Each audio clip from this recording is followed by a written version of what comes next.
Hey guys, I'm outside the courthouse here with a bit of breaking news. We just finished with opening statements in the Brent Christensen trial. I'm looking over some of my notes that are right here.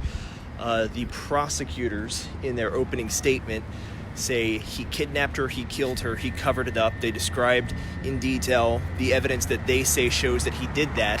His defense attorneys, during their opening statements, got up and they said, and I quote, Brent Christensen is responsible for the death of Ying Zhang.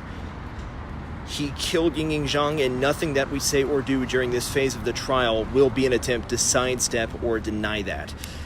So we have on the record from the defense saying, yes, Brent Christensen did kill Ying Zhang. Their case, because that begs the question, then why are we having a trial? Their case is going to hinge on mitigating some of the factors and calling into question some of the things that Christensen said on while being recorded by the FBI, and also that his mental health could be called into question here. So again, this is his defense attorney saying he killed her, he did it. We're not going to deny that at this point. So the next phases of the trial are going to be them trying to call into question some of the things that the prosecution is claiming. For example, in the opening statements, U.S. Attorney or Assistant U.S. Attorney Eugene Miller says that he's been recorded on the FBI by the FBI saying that Ying was his 13th victim. His defense says, no, that's just not true.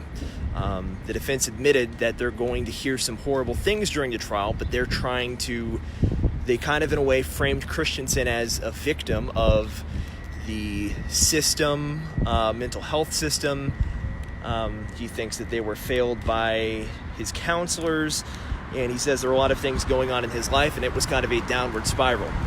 So again, prosecution during opening statements describing in detail exactly the evidence that they have that they say points to Brent Christensen's guilt, saying that he and here's the gruesome details. You may not want to hear this part, but here's how they say what happened to Zhang.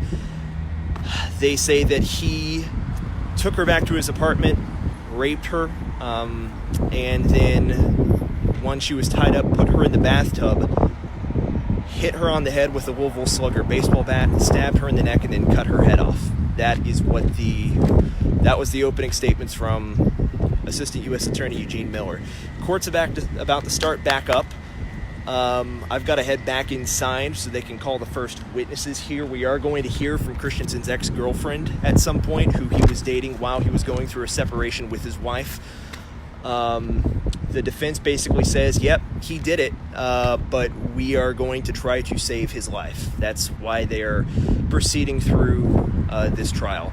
If you missed anything and just started watching, watch this video again. This is basically the cliff notes from the first part of the trial. We're going to head back inside and see what comes up next.